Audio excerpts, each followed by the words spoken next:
This is Take 5 with Bentley, Nevada. In the studio again today is Tanya Woods, Global Product Compliance Leader for Bentley, Nevada. And Tanya, for many years, Bentley, Nevada was very active and remains very active in the API 670 task force.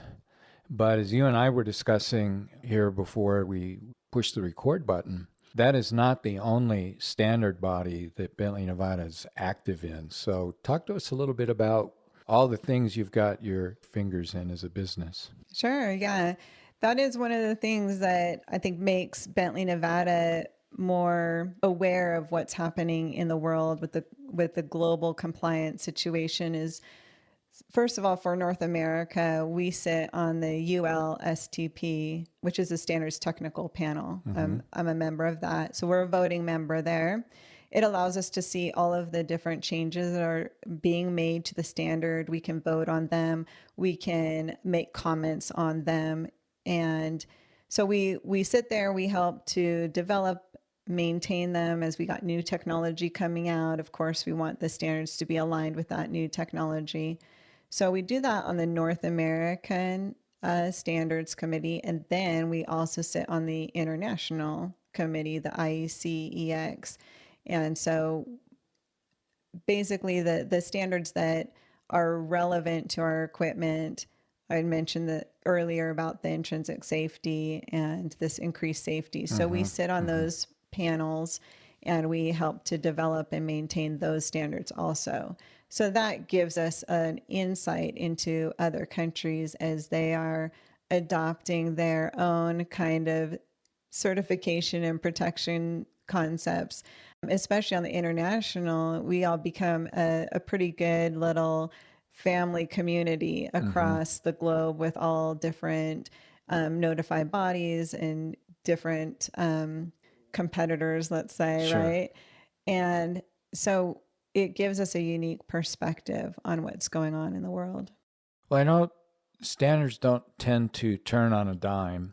They turn a little bit more slowly. There's a lot of inertia, but still, it sounds like this allows you to get ahead of the curve to see what might be coming a year from now, 18 months from now, or longer, and kind of prepare the business accordingly. And then probably to some extent, maybe influence the standard as a manufacturer, along with others that are on these bodies, to say, hey, if you make this change, there's all these ripple effects. Have you thought through that? Right, absolutely. And that is one of the key things. Bentley, Nevada, the challenges that we face are not unique to Bentley, Nevada. It's challenges that the entire industry will be facing.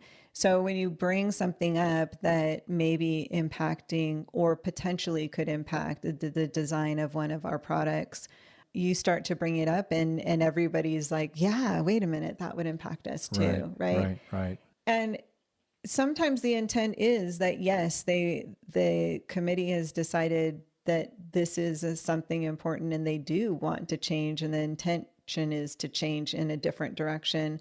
And other times they are very cognizant and saying, no, the intent isn't to make everybody have to redesign their products. Right, So it's right. good to know that stuff ahead of time and get ahead of it for our new designs. Yeah. Well, these standards bodies, when there's a diversity of like manufacturers and users and specifiers, and that's when you get all the perspectives you need to make a good decision. I know if there's any kind of silver lining that's come out of COVID, it's that the world has learned that you really don't have to always be face to face to get things done.